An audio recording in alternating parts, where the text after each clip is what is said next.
El título de la ponencia se llama Construyendo el predicador criollo, retórica sagrada de Ixi criolla y subjetividad colonial en la obra de Fray Martín de Velasco. La función de la predicación en la cultura barroca y reinal de la segunda mitad del siglo XVII y su vínculo con la consolidación del sector criollo es un aspecto poco estudiado por la crítica académica contemporánea.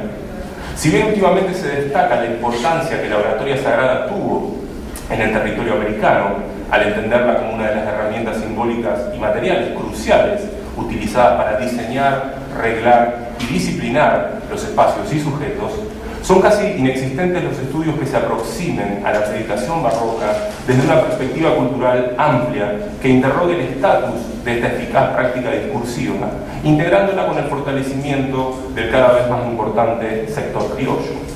Hasta el momento, los estudios en torno a la predicación del siglo XVII solo han buscado describir las características estructurales de la oratoria, en tanto género literario practicado asiduamente. Sin embargo, esta perspectiva ha omitido toda una serie de cruces culturales entre los discursos en torno a la predicación con otros saberes, sujetos y lugares que también formaron parte de la ciudad letrada barroca. Resulta curioso que, frente a uno de los géneros letrados más debatidos, reglamentados, practicados y publicados durante el siglo XVII, aún hoy se carezca de acercamientos críticos que busquen interrogar el rol que la oratoria sagrada jugó al momento de construir uno de los núcleos de poder más destacados del mundo colonial. Me refiero al heterogéneo grupo criollo. Es por eso que mi presentación interrogará la conexión entre el surgimiento de manuales de oratoria escritos en el mundo virreinal y su particular deseo por construir la figura del predicador criollo. Para ello, hoy voy a analizar un manual de oratoria escrito por un autor criollo en la segunda mitad del siglo XVII. Me refiero al Arte de Sermones para hacerlos y predicarlos del neogranadino Fray Martín de Velasco. ¿Podría, por favor, hacer clic? Perfecto, ahí tienen lo que es la portada de este libro publicado en Cádiz en 1677. En este importante texto se percibe un interés por utilizar saberes ligados a lo sagrado en plena vinculación con lo público y lo político desde el ambivalente espacio de enunciación criolla. Fundamentalmente me dedicaré a analizar cómo este texto busca construir la figura del predicador criollo como un agente cultural inédito. Como consecuencia de este objetivo, se puede observar en este tratado la creación de un lugar de enunciación diferencial que intenta definirse a través de lo que llamo una deixis criolla, es decir, una sutil estrategia discursiva que utiliza ciertas particularidades geográficas, culturales, como medio para diferenciar al sujeto criollo tanto de los letrados peninsulares como de los otros presentes en la ciudad letrada virreinal. En su Arte de Sermones, Velasco muestra una idea de la retórica cristiana y también un programa ideológico que busca destacar cómo lo sagrado de la palabra del predicador se asienta en un conjunto de reglas, códigos y saberes enmarcados en una situación particular y inédita, el marco epistemológico desde donde surge el discurso criollo. Es a partir de este contexto situacional que Velasco busca organizar la palabra, el cuerpo y las acciones del predicador en tanto mediador cultural mediado por disciplinas propias de la epistema barroca. Específicamente, analizaré en detalles dos textos preliminares que enmarcan el Arte de Sermones y donde es posible hallar significantes culturales que intentan delimitar el espacio de producción de estos discursos que oscilan entre la aceptación del archivo cultural peninsular y un intento por forjar un tipo de discursividad diferenciada. En primer lugar, voy a describir y examinar el apartado al lector, escrito por Velasco, ya que en esta sección encontramos un tipo de reivindicación intelectual criolla y una contestación a los estereotipos aplicados sobre los criollos por los letrados peninsulares. En segundo lugar, comentaré también la aprobación del arte escrita por el doctor don Agustín de Velasco, académico español que singularmente responde a las demandas criollas enunciadas por el tratadista americano. En la introducción a esta ponencia destaqué la necesidad de revisar los textos sobre la predicación criolla, buscando aquellos elementos que participan en la construcción de una figura de autoridad intelectual a partir del uso de la deixis criolla, es decir, a partir de su organización discursiva del tiempo, del espacio y de los vínculos con los otros. Este tipo de enunciación de una pose o de una gestualidad criolla se basa en su ubicación como intermediario entre diferentes cosmovisiones contrapuestas, es decir, sostiene su identidad en tanto el criollo se representa a sí mismo como la autoridad intelectual que se encuentra en un lugar privilegiado para relacionarse con los agentes del poder metropolitano y con el resto del colectivo social. Esta posición intermedia ha generado, como se percibe al estudiar las diferentes valoraciones ideológicas en torno al barroco de Indias, múltiples y disímiles clasificaciones de su rol dentro de la evolución de la cultura virreinal americana, que, curiosamente, son consecuencias de esta dual posición. Al utilizar este tipo de perspectiva de análisis, en primer lugar evito caer en oposiciones tajantes que no logran describir en su complejidad la posición asumida por el letrado criollo dentro de la cultura transatlántica. En segunda instancia, pensar a la deixis criolla como herramienta discursiva de autorización estética y política contribuye también a recuperar el modo en que el grupo criollo se relacionó con los otros agentes sociales que participaban en la vida virreinal. Al proponer la idea de deixis criolla, busco describir con mayor exactitud dos aspectos. En primer lugar, localizo la forma retórica precisa con la que el letrado criollo construye su propia individualidad por medio de estos índices del lenguaje en sus textos. Aquí será posible interpretar las relaciones entre la subjetividad, el grupo social al que representa, los otros con los que dialoga y a los que se dirige, su interpretación del pasado y del presente, además de su situación. En segundo lugar, conecto este fenómeno de inscripción textual del sujeto con su referente social, histórico y cultural. Claro está, este tipo de conexión no es siempre igual y homogénea, sino que, por el contrario, su singularidad está anclada en la proteica capacidad que el letrado criollo posee para relacionarse con su contexto de producción cultural a través del aprovechamiento de la deixis. En otras palabras, la relación del letrado criollo con sus referentes de identidad, de tiempo y de espacio, particularmente me interesa la forma en que estos tres referentes ayudan a crear la identidad como grupo, constantemente se presenta como una construcción variable e inestable, basadas en alianzas momentáneas y negociaciones dentro del escenario transatlántico. El significante criollo, entonces, cambiará su sentido de acuerdo a su relación con algunos de los otros significantes que participan del discurso imperial. Esta lectura contribuye en gran medida a desconstruir las oposiciones binarias que buscan entender al fenómeno del barroco de Indias y su cruce con el colectivo criollo, ya que la identidad de este último no existe sino dentro de un sistema relacional inestable y en constante construcción. El letrado criollo, utilizará en todas sus variantes estas identidades posicionales, ya que él mismo está definido dentro de este marco regulatorio del sentido de identidad. La operatividad de la deixis criolla aplicada al estudio y análisis de las obras del barroco de Indias me permitirá aproximarme a la manera singular en que estos letrados utilizan el discurso, describiendo los efectos ideológicos que éste busca provocar en su receptor desde su propia organización retórica. Esta funcionalidad de mi concepto me permitirá también reconstruir con mayor precisión el complejo espacio de enunciación asumido por Velasco y compartido en gran medida por sus pares letrados virreinales. Por otra parte, la deixis criolla, en tanto herramienta analítica, no solo posee un grado de elasticidad conceptual mayor que las categorías de conciencia criolla, que establece Mabel Moraña, o de agencia criolla, como establece Mazzotti, sino que además permite indagar textualmente en los pliegues discursivos que habitan la palabra del criollo, sin perder de vista el contexto histórico de donde ha surgido esta misma palabra. En definitiva, la deixis criolla me ayuda a explicar la forma en que se construye la imagen del letrado como sustento y base de su autoridad cultural, autoridad que oscila entre la aceptación de la jerarquía y del orden imperial y una progresiva conformación de un lugar enunciativo distinto, en proceso de construcción y que transita zonas culturales diversas. Este nuevo lugar de enunciación no representa en su totalidad, como recurrentemente se ha pretendido interpretar la producción del barroco de Indias, al espacio americano, sino que afirma y sustenta el dominio del grupo criollo ante la heterogeneidad del Nuevo Mundo. En otras palabras, Al rastrear el uso de la deixis criolla en el texto de Velasco, busco destacar cómo el discurso criollo por momentos se apropia del significante americano y lo hace suyo imponiéndole una significación suplementaria al término, creando un efecto retórico que utiliza una falsa relación sinonímica entre las palabras criollo y americano. En su libro Retórica en el Nuevo Mundo, Don Paul Abbott intenta dilucidar la relación existente entre el saber retórico europeo renacentista y la influencia que el contacto con América pudo haber tenido en esta disciplina.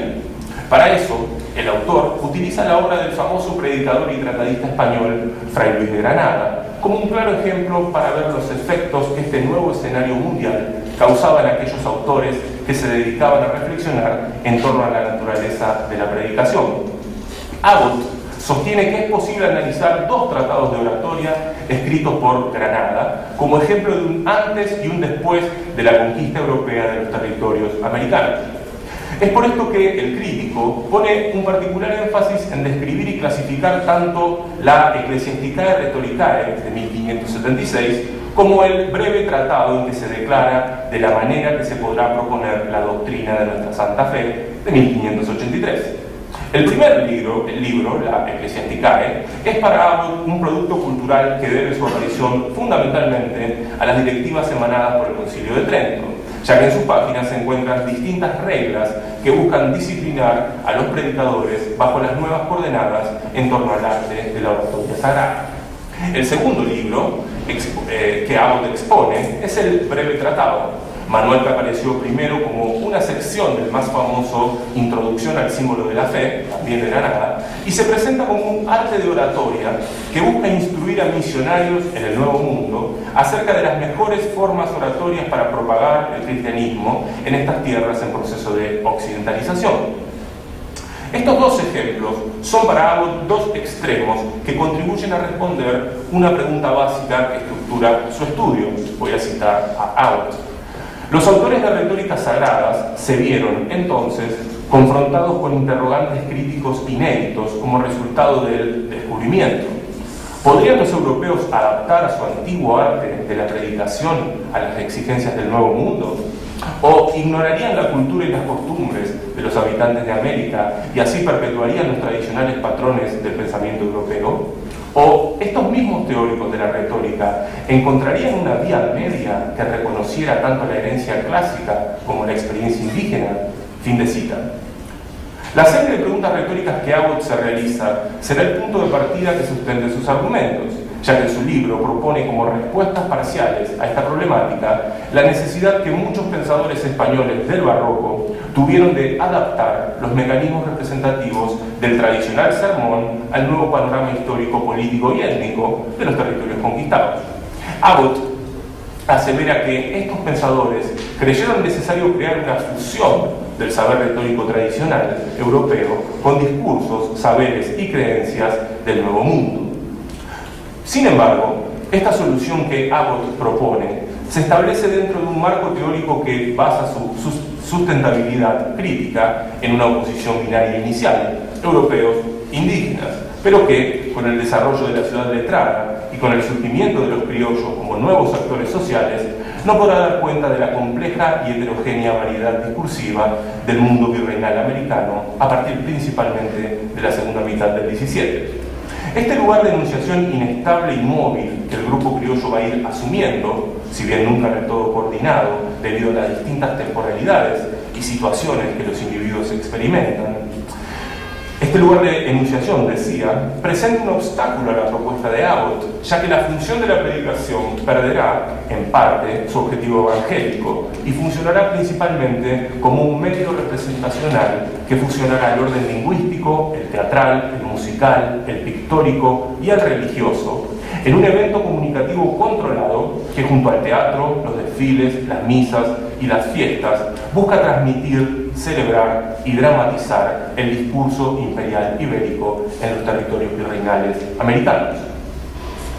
Ante este nuevo escenario, la primera pregunta que se impone para suplementar la propuesta de Abbott debe enfocarse sobre la existencia de la figura del predicador criollo, es decir, es preciso interrogarse acerca de la presencia de manuales de predicación escritos en los virreinatos americanos que se concentran en crear diferentes dispositivos textuales que busquen incorporar el espacio de la enunciación criolla dentro del tema más amplio de la oratoria barroca.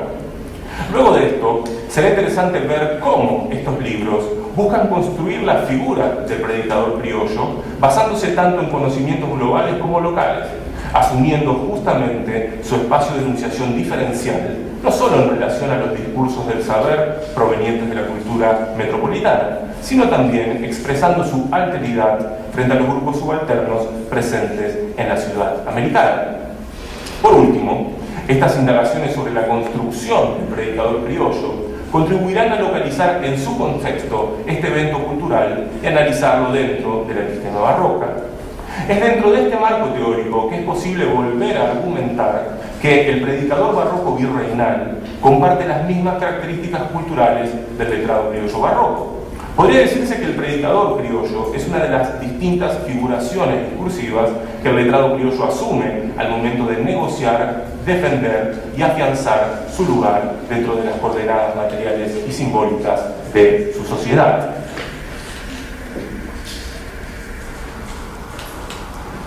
A finales de 1676, un sacerdote franciscano de 56 años, nacido y criado en Santa Fe de Bogotá, en Nueva Granada, entrega a la imprenta un manuscrito titulado Arte de sermones para hacerlos y predicarlos.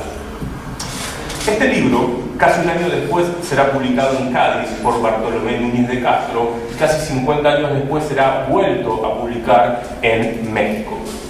Las 29 secciones del arte comienzan definiendo al sermón en tanto, cito, un todo artificioso que la retórica cristiana dispone para persuadir a las virtudes y aborrecimiento de los vicios, pena y gloria con brevedad de palabras.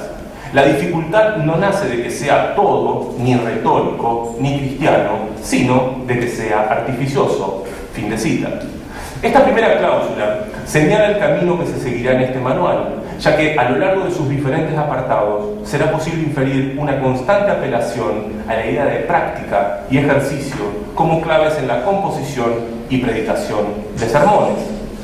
La, cito a Velasco, fábrica del sermón, como Velasco le agrada llamar a su tarea, conlleva un número amplio de saberes y aptitudes que deben ejercitarse para complementar plenamente las dotes naturales del sujeto que desea aprender este arte. El aprendiz de este método debe comprender la necesidad de crear un balance entre lo doctrinal y lo artístico en busca del tan ansiado espectro en su auditorio. Para eso, expresa Velasco, se necesita pensar a la oratoria sagrada como un todo coherente, hecho de partes distintas y por momentos casi antagónicas, pero que, bajo la experta mirada del predicador, mantengan una visible armonía. Vamos a hacer clic en la siguiente cita. Dice Velasco, ¿qué importa que todas las piezas de un reloj sean de por sí todas pulidas, limadas y bruñidas, si en tus manos las tienes y no sabes ajustarlas a sus lugares, poniendo la campana en lugar de las ruedas? Darás en el púlpito, aunque digas misterios, campanadas a deshora, caigan como cayeren las pesas, causando con el desorden no más que confusión y ruido. Fin de cita. Este método de aprendizaje sugiere que es necesario una experta atención por parte del orador, ya que este individuo será el mediador entre el auditorio y la doxa eclesiástica y, además, sostiene que debe mantenerse un balance extremo entre el elemento propio del artificio y la faceta doctrinal.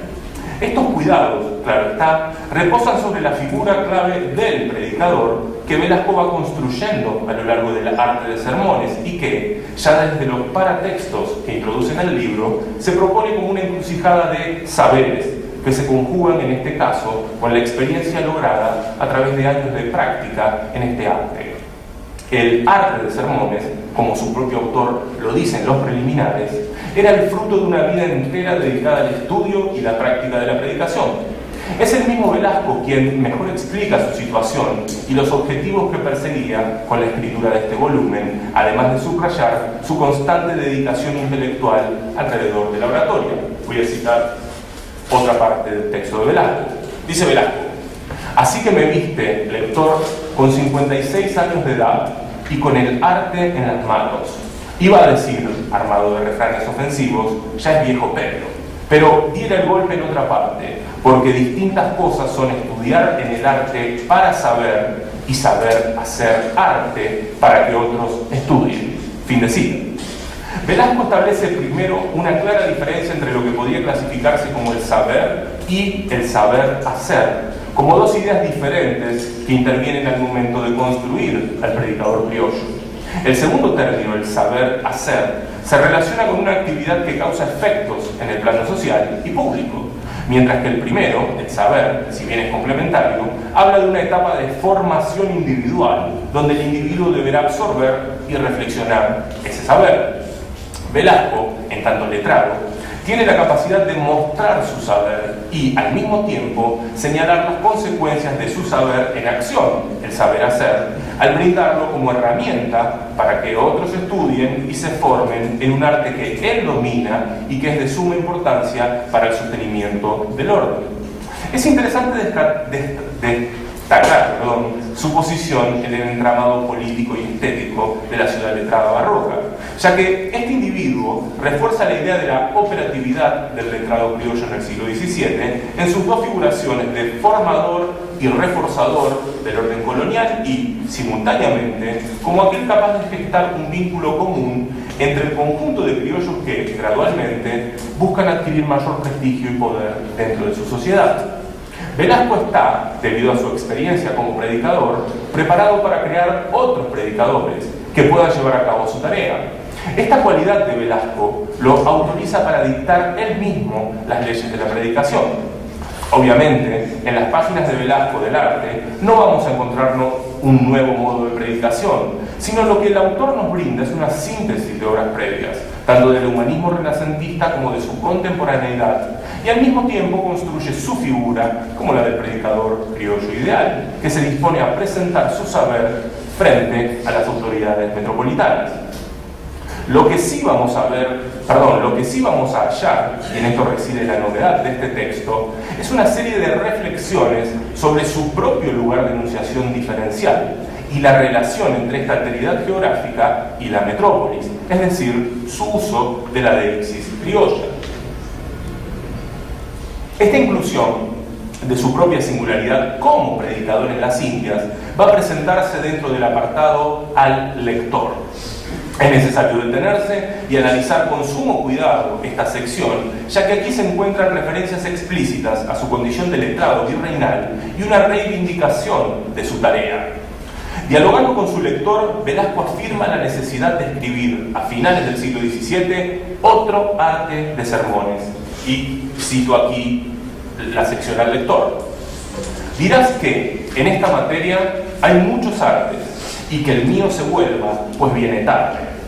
¿A qué respondo? Que muchos de ellos he leído, pero todos me dan licencia para que el mío se imprima. Quizás será de algún provecho. Y con licencia suya y ruego de mis amigos, le doy a la estampa para dárselo impreso, por no poder trasladarlo para todos los que piden. Fin de cita. En otras palabras, Velasco se refiere a su situación americana en toda su complejidad. Es consciente de su situación no privilegiada en el circuito de producción y distribución del saber, pero frente a este contexto de desventaja, señala las singularidades que harían a su tratado indispensable. Velasco construye una figura autorial capaz de evaluar lo escrito anteriormente y concluye que es necesario imprimir un arte de sermones desde las márgenes del imperio para poder crear un tipo de predicador afín a este territorio. Es debido a la suma de la experiencia individual, al conocimiento del archivo previo y la aprobación de un grupo social que es nombrado difusamente los anónimos amigos de la cita de Velasco. Es por eso que el libro reclama su espacio en el mapa cultural del imperio. Los libros del pasado, leídos, interpretados y estudiados con detenimiento por este letrado, dan licencia al nuevo predicador. Siguiendo este razonamiento, Velasco expresa de manera enfática su situación particular a través de una serie de quejas que buscan desestimar ciertos prejuicios peninsulares hacia la producción criolla. En este caso, y haciendo uso de una explosiva deixis criolla, Velasco dialoga con su lector al que le pide refrene su ánimo crítico y que tenga en cuenta el eje de denunciación del arte. Cito: Para este fin te ofrezco mi arte, lector. Déjame pasar sin vejación, que una buena intención no es ropa de contrabando. Si gustas de entretenerte, castiga en mí los vicios, que tendrás en ellos diversión para muchos días. Pero mira, que esta que te ofrezco es virtud, no la muerdas. Advierte que sé algunas historias, como lo has visto en las ya citadas, y podré tocarte algunas que sean teclas. Lo que hay en el arte, que puede sea para ti de misterio, es que este libro se escribe en y sale de, es mi obligación decirlo, las Indias, buscando en los reinos de España no el aplauso, sino la prensa, prevenido y amonestado. Fin de cita. Las itálicas están en el original. En primer lugar, Velasco establece el marco preciso del contexto cultural de producción del arte a través del recurso a la deixis criolla, y refuerza esto también por el deseo de señalar esta singularidad desde la tipografía misma con que se señala el carácter austral de esta producción discursiva, construyendo un lugar alternativo de enunciación, las Indias. A su vez, el predicador establece que es necesario confesar esto, él dice, es mi obligación decirlo, frente a un auditorio, el peninsular, que, según saben los criollos, debido al manejo que los peninsulares hacen de los destinos virreinales, descree de la capacidad intelectual de los nacidos en tierras americanas. La empresa que Velasco, como letrado criollo, quiere llevar a cabo es doblemente riesgosa, ya que implica brindarle a la autoridad metropolitana la oportunidad de evaluar su libro negativamente y continuar con la serie de estereotipos que marginan al criollo. Es interesante también señalar cómo la prensa, como dice Velasco, representará la dimensión material necesaria para el criollo para poder divulgar y dar a conocer su agudo ingenio a sus pares peninsulares. Esta carencia material de buenas imprentas crea en el criollo un sentimiento ambiguo, ya que aquello que lo va a dar a conocer en el campo letrado, es decir, la publicación en España, lo expondrá al mal recibimiento por parte de los metropolitanos. Velasco describe esta situación sin ningún tipo de ambajes ni medias tintas. Dice: y es tanto el aborrecimiento que algunos tienen a las Indias que por mal decirlas se revisten una y otra vez de fariseos. Con los antiguos, que no les toca, dicen nunquid potes a Nazaret bonia liquid esse. Y con los modernos, esto sí que les toca, y esta es la historia y la tecla. ¿Sabes quiénes fueron? ¿No has oído aquello de los comuneros? Pues estos fueron los fariseos, que a un tiempo despedazaron a Castilla y entablaron el aborrecimiento a las Indias. Miren qué dos cosas, y miren quiénes. Di ahora lo que quisieres, que no faltará quien te conozca, pues en lo que hablaste te manifiestas. Y si quieres que no te descubran en Castilla, calla, no ladres hacia las Indias, que eso más es descubrir el corazón que desahogar el pecho. Fin de cita. Según Velasco, el hecho de aborrecer y maldecir a las Indias es un signo propio de aquellos que van en contra de la grandeza de la monarquía española.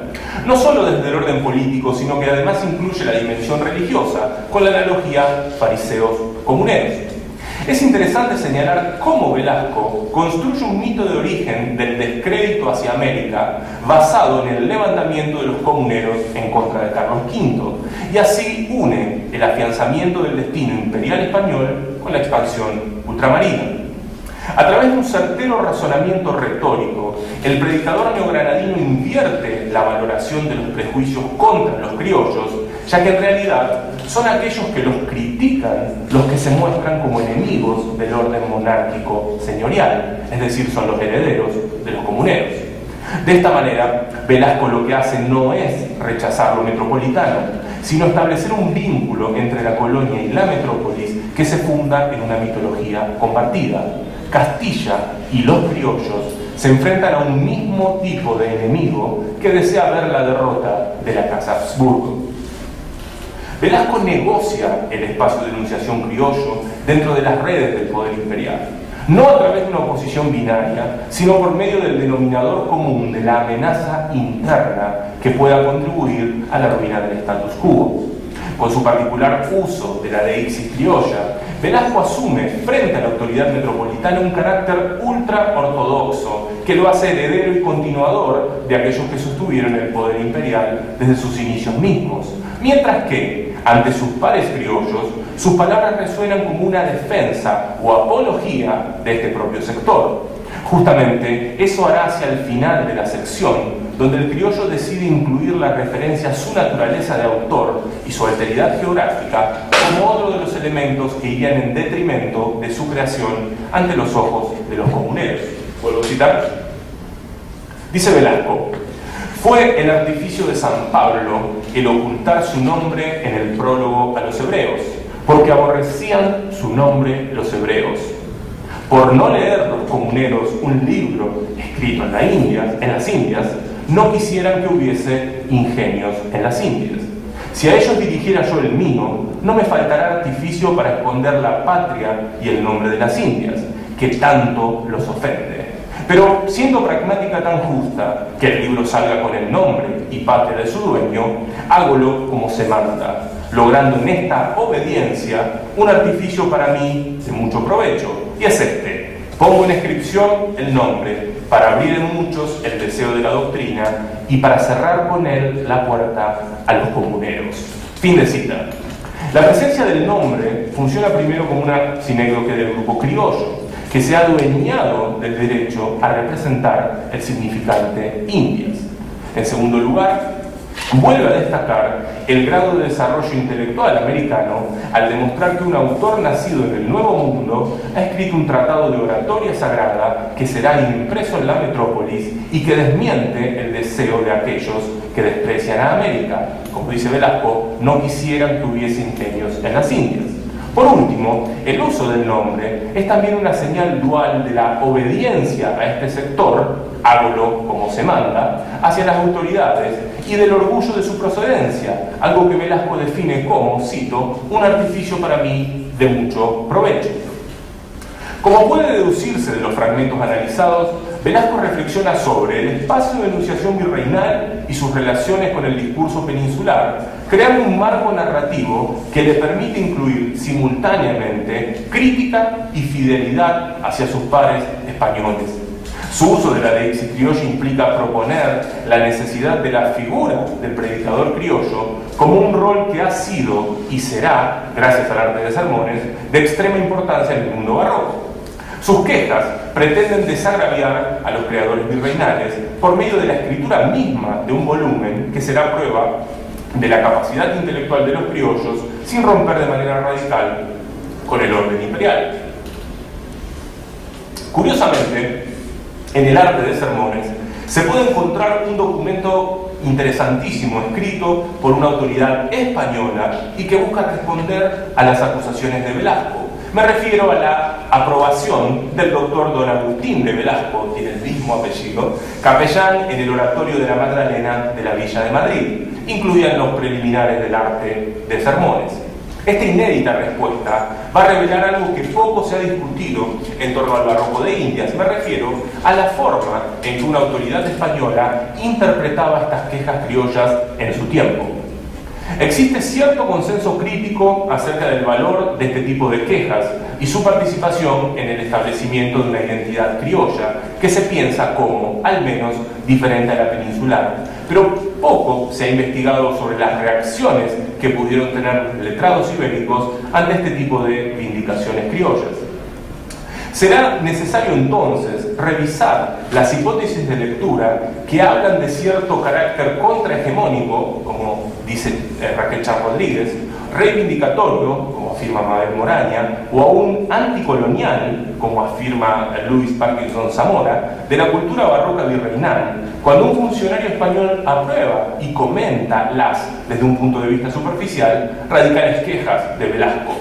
En realidad, como voy a tratar de demostrar, las palabras del español sustentan mi hipótesis acerca del carácter performativo del barroco virreinal, en cuanto es un intento por demostrar con la práctica de la escritura la altura intelectual del letrado criollo y así constituirse como autoridad. La aprobación de Agustín Velasco, el español, retoma punto por punto los dichos del predicador criollo y comienza relatando la importancia del arte de sermones de Velasco el americano y sugiere que el de Velasco posiblemente ha superado a muchos de los anteriores manuales de predicación.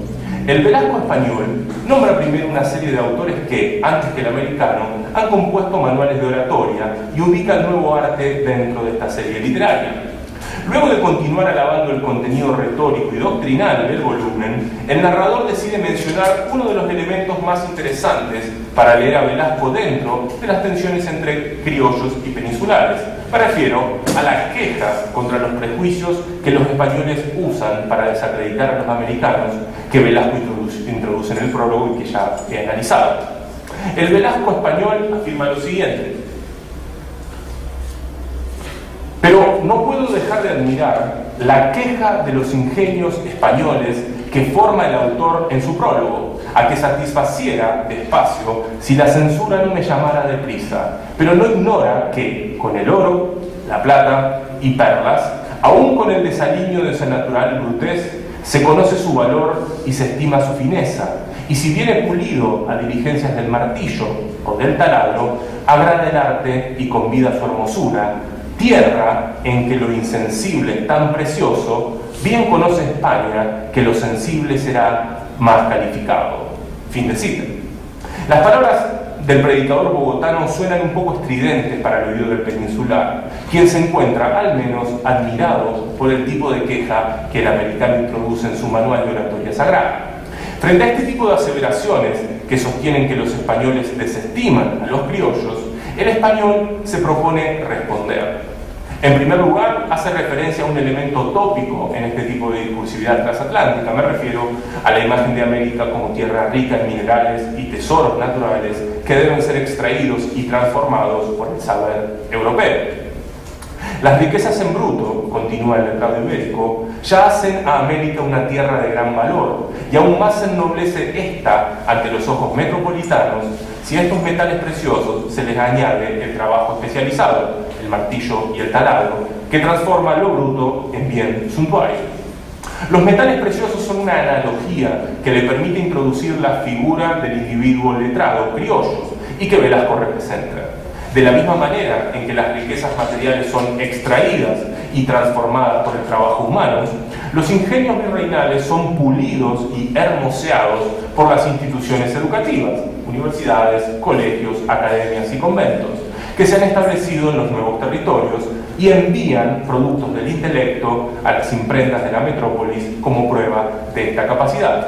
Cito lo que dice Velasco el español: que no había de tener más privilegio una piedra o un metal que una racional criatura, y más cuando la alinean y hermosean tantas universidades, colegios, academias y conventos, en donde a porfía lucen los ingenios desempeñando su patria y ennobleciendo las ajenas.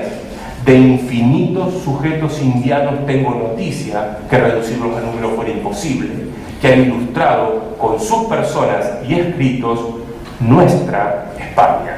Fin de cita. La autoridad española reconoce el campo cultural virreinal, estableciendo una clara conexión entre las instituciones coloniales y su función en tanto formadoras del letrado criollo, quienes, a través de sus obras, serán la confirmación del éxito de esta actividad educativa. Pero es interesante además analizar la selección léxica que el español realiza al momento de describir el efecto que la producción intelectual americana produce, tanto en tierras virreinales como en la península ibérica, ya que su afirmación será un intento por apropiarse de la deixis criolla para desarticular su potencial significado crítico. En primer lugar, el Velasco español utiliza las palabras indianos en lugar de criollos, algo que Bernard Lavalle ya ha señalado como diferenciador. En segundo lugar, El uso del verbo desempeñar, acompañado de la actividad intelectual indiana, la cita dice, lucen desempeñando su patria, recoge en su significación la idea de recobrar algo que se ha perdido, ya que el significante desempeñar valía en su tiempo como recuperar o liberar los empeños, las deudas contraídas, según el diccionario de autoridades. Así también incluía en su campo semántico la idea de cumplir con lo prometido, como aparece en el Tesoro de Covarrubias. Es posible entonces leer este elogio bajo la idea de cumplir con las obligaciones que el letrado criollo tiene con el fin de demostrar su calidad intelectual. Al componer una obra que recoge y sintetiza el canon peninsular, como es el arte de Velasco, los letrados criollos recuperarán el crédito para su patria. La harán ver como lo que es, un espacio donde el saber puede producirse, como en la metrópolis, y se lo demostrarán a sus pares peninsulares. A su vez, este hecho tiende a engrandecer su propia tierra y a ennoblecer a las ajenas, en este caso a España, que mantiene el dominio político y económico de este espacio. Lucir el ingenio es, en la cultura barroca, una forma de intervención política en la ciudad letrada, tanto hacia afuera como hacia adentro de la misma. El letrado criollo se ubica en un espacio de enunciación intermedio e inestable, asumiendo diferentes posicionamientos de acuerdo al contexto de enunciación y generando una deísis completa para relacionarse con los funcionarios metropolitanos, con sus pares criollos y con los demás miembros de la sociedad. Esta capacidad proteica del letrado barroco virreinal es captada por este religioso español, quien, sin censurar de manera explícita, demuestra ser un inteligente lector de las negociaciones simbólicas y materiales entre ambos lados del océano. Por último, él mismo, el español, se incluye como un individuo que conoce el campo de producción a través de un paciente estudio de lo escrito al otro lado del Atlántico. Recuerden que Velasco decía, de infinitos sujetos indianos tengo noticia. Pero que, en definitiva, esto va a engrandecer e ilustrar, cito, nuestra España. Fin de cita. Este uso de nosotros inclusivos es tan ambiguo como interesante, ya que busca desactivar cualquier tipo de lectura disidente de la producción letrada virreinal por medio de su reelaboración de la deixis. Nuestra España aparece disimulada como un espacio de inclusión del sector indiano, pero es, al mismo tiempo, el lugar de la enunciación, la posesión y la autoridad peninsular. Este tipo de compleja relación jerárquica que combina la producción del saber desde un espacio al menos excéntrico, como la interpretación del mismo desde el centro del poder imperial, será explicada por el español en la última sección de su aprobación. Afirma el letrado ibérico que, voy a citar, y teniendo nosotros estos libros y habiendo hecho el aprecio que merecen tantos sujetos, no sé a qué mira el autor de este libro cuando pone tan de rebozo a la queja, lo que aseguro que no es inferior a los demás, y que su libro le da a conocer por grande y digno de que se den a la estampa tan útiles escritos. Fin de cita. Como puede apreciarse mejor en esta cita, es una nueva figuración del nosotros la que se introduce, ya que representará al grupo de autoridades peninsulares que lee, interpreta, juzga y evalúan estos libros escritos en territorios americanos. El reproche del americano, entonces, aparecerá como algo fuera de lugar para la mirada peninsular, que dice desconocer las razones por qué el autor, cito, pone tanto rebozo a la queja, fin de cita, ya que, cito, su libro le da a conocer por grande y digno de que se den a la estampa tan útiles escritos. Fin de cita. En otras palabras, la respuesta del peninsular tácitamente asume lo que el americano desea afirmar. El libro mismo es un acto del ingenio que demuestra la capacidad letrada de los criollos. No es necesario entonces buscar en estos textos elementos temáticos que especifiquen una naturaleza puramente americana o referencias a cierto exotismo ahistórico que enmarque la obra barroca virreinal y la haga emblema de un estilo americano, sino que se hace crucial prestar atención a los espacios de enunciación presentes en este diálogo intelectual ultramarino para poder reconstruir el contexto de producción de este tipo de discursos. Lo que el Velasco español ha afirmado, cito, su libro le da a conocer por grande, fin de cita, es precisamente el efecto buscado por el Velasco bogotano, efecto que, además, es compartido por distintos autores criollos.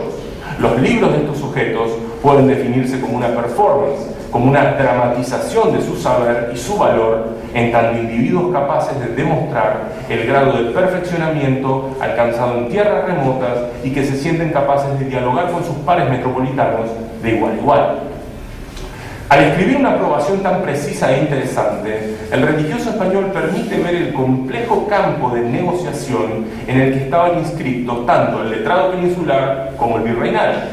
Además, al analizar la forma en que el español interpreta la queja del autor del Arte de Sermones, cobra mayor visibilidad el significado de esta deixis criolla, en tanto estrategia discursiva que autoriza al letrado criollo como interlocutor válido frente a la autoridad. Al mismo tiempo, este lugar que el criollo consiga afianzar por medio de su producción cultural contribuirá a generar una mayor cohesión dentro del núcleo duro de la ciudad letrada.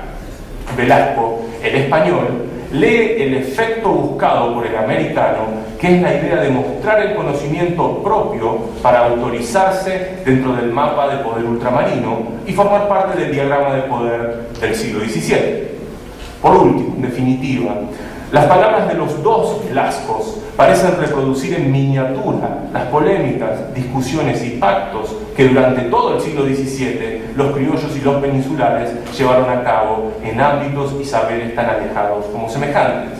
El valor de estos textos se basa no solo en que el arte de Velasco puede entenderse cabalmente como un arte de predicar criollo, sino que además, al incluir la palabra del peninsular, se hace mucho más visible el grado de similitud y diferencias entre los dos campos culturales.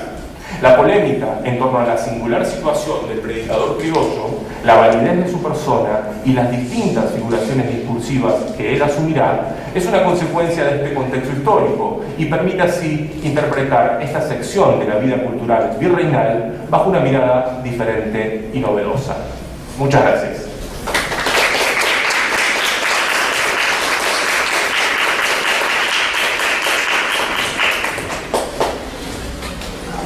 Tengo sed. Necesito tomar algo ya. Por lo menos agua para empezar. ¿Alguien del público desea hacer alguna pregunta? Sí.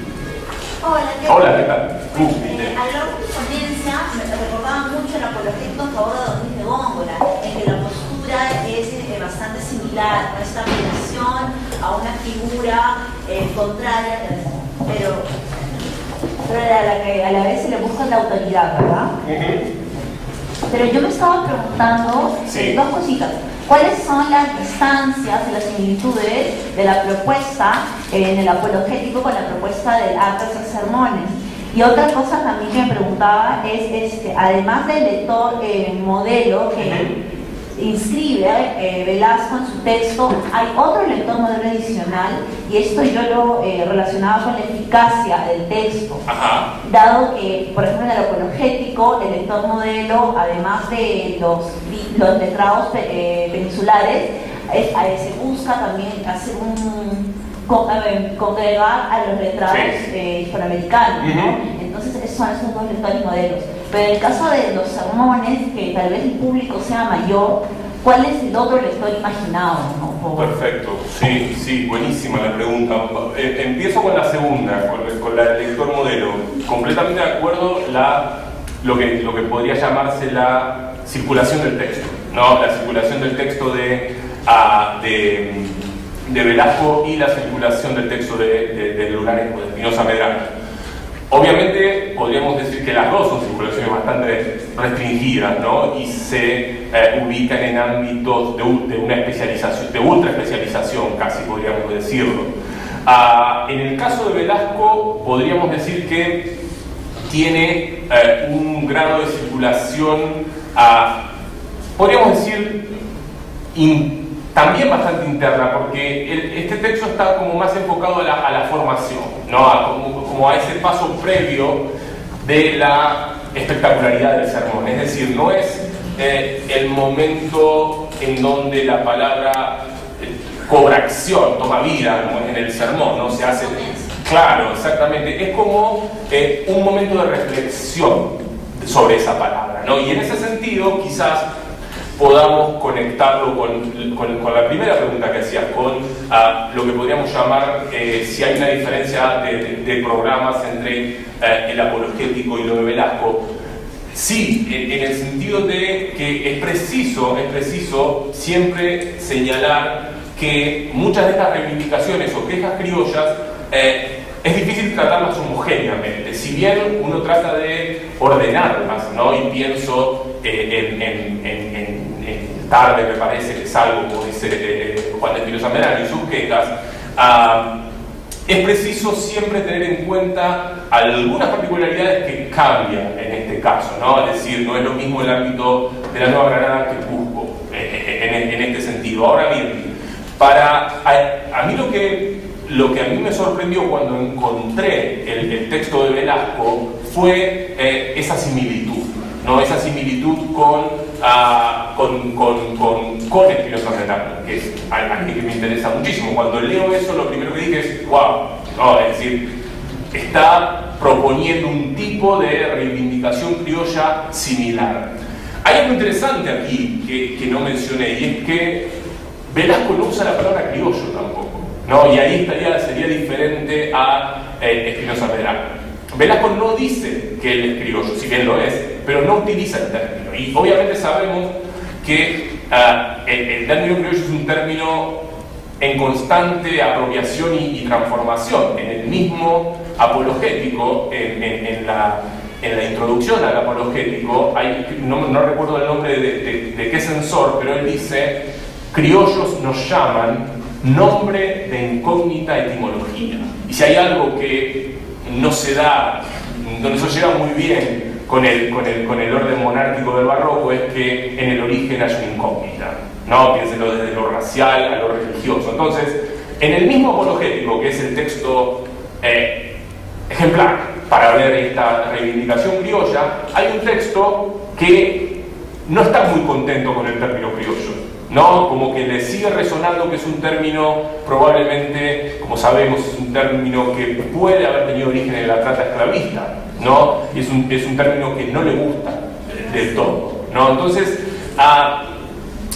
hay similitudes en esta idea de la reivindicación, pero también hay algunas diferencias. Yo creo que la diferencia fuerte aquí es esa ausencia de la palabra criollo, si bien es a lo que está haciendo referencia Velasco en este caso.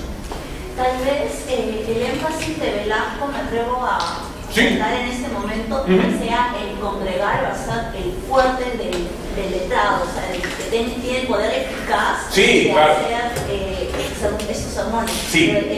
La personalidad de Lunarejo es, creo, más fuerte en el sentido de que los críticos, los letrados, los americanos, y yo como representante, claro, la personalidad de Lunarejo es mucho más... Es como mucho más ejemplar en ese sentido. Velasco a lo mejor no se pone él tan fuerte en el centro del escenario, ¿no? Quizás no aparece o de una manera tan enfática. Lo que sí es interesante es que Espinosa Medrano también lo tiene, es esta ambigua relación con la autoridad y con la metrópolis, con el archivo previo, como le digo, ¿no?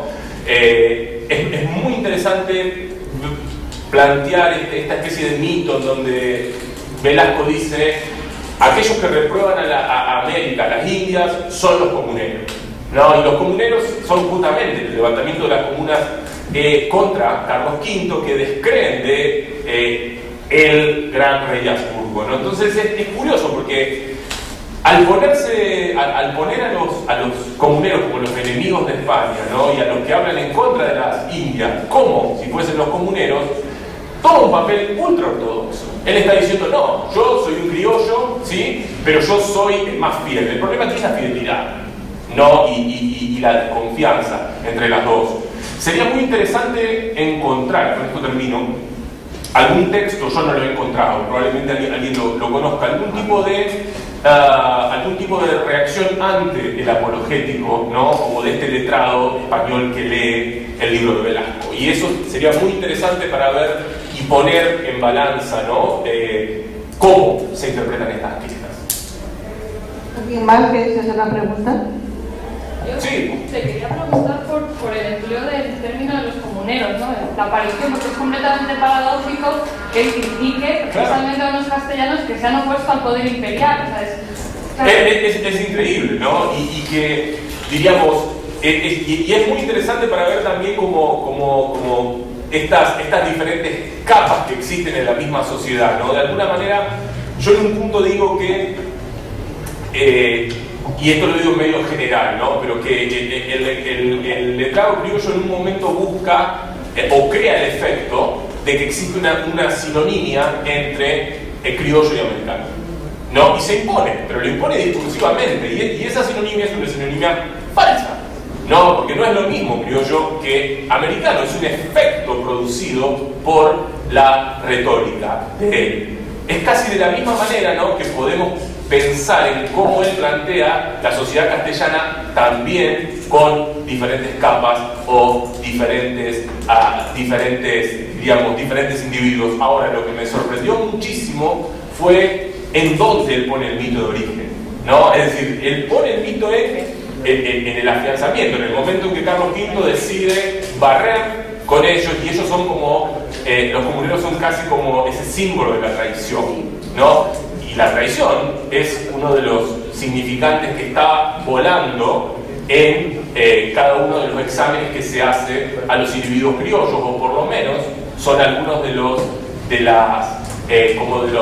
reparos que algunas autoridades peninsulares ponen al momento de no dar puestos de gran jerarquía a los criollos, justamente, ¿no? Es como que está tratando de, ¿cómo decirlo?, conjurar la idea de traición, sacarla, la idea de traición alrededor suyo, ¿no? se vuelve más papista que el Papa. Es la idea, es mi por eso ultraortodoxo, más papista que el Papa, es exactamente eso, ¿no? Pero se vuelve más papista que el Papa, pero al mismo tiempo afirma que su enunciación es diferente, ¿no? Como que, por eso digo, en un momento, quizá esto lo tendría que haber explicado antes o comentado antes, hay ciertas tendencias, probablemente tiene más que ver con la academia norteamericana, de tratar de encontrar en el barroco de Indias o en el periodo barroco colonial o en las reivindicaciones criollas una especie de programa de independentista, programa nacional, programa de quiebre, ¿no? Y muchas veces se tratan de encontrar ciertos como cosas no dichas en el discurso criollo que nos estarían dando la clave de la resistencia, de lo contrahegemónico. Yo no digo que no exista eso, pero hay que matizar, hay que tratar de encontrar ese matiz, ¿no? No podemos encontrarnos con esa idea de que el barroco o estas quejas criollas son una especie de, ¿cómo decirlo?, anticipación de las identidades nacionales, ¿no? Como sería el ejemplo de Moravia, o que son una especie de mensaje cifrado de la resistencia, ¿sí? Como dice Charles Rodríguez, que encima dice resistencia indígena. Pero dicen eso. Entonces, o por otro lado, como hay un último libro que se llama, no recuerdo el nombre en español, pero algo así como El ojo desmesurado, de Luis Parkinson Zamora, que es un libro premiado, y que dice que el barroco nunca funcionó como instrumento de colonización. ¿Se entiende? Es decir, entonces, lo que digo es tratar de encontrar, ¿no?, esas sutilezas, esas pequeñas diferencias que nos permiten en realidad pensar el hecho histórico y literario de una manera probablemente más adecuada, nada más, ¿no? Probablemente haya otras interpretaciones. Gracias, sí. Estaba pensando en la relación de España de los Austrias, sí, con respecto a este tipo de reivindicaciones que vienen de los criollos americanos, ¿no?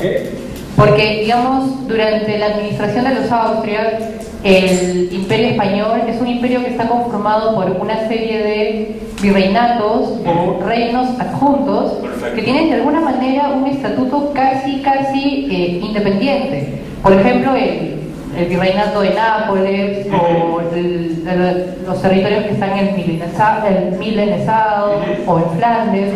Entonces son territorios que están en el primer mundo y que están bajo una administración de carácter hispánico, bajo una monarquía absoluta, conservadora, pero que sin embargo tienen a una población que es una población europea, que tiene una propia élite de pensadores que trabajan de alguna manera. Por ejemplo, imaginemos la corte de Carlos V, que es una corte internacional. Entonces, que se diferencia mucho del imperio español ya de los Borbones, ¿no? Que ya es un imperio que asume la tarea colonizadora y ve en los territorios de ultramar territorios simplemente de explotación, ¿no?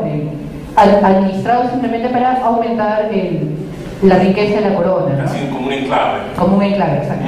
Entonces, yo no sé si hay algo de esto, porque justamente de lo que estamos hablando es del momento en el que la monarquía de los Habsburgo empieza a entrar en una fase de declive, ¿no? Y este sistema político, que de alguna manera le da una independencia a los territorios de ultramar. Por ejemplo, yo recuerdo las descripciones de la Lima colonial de los siglos XVI y XVII, ¿no?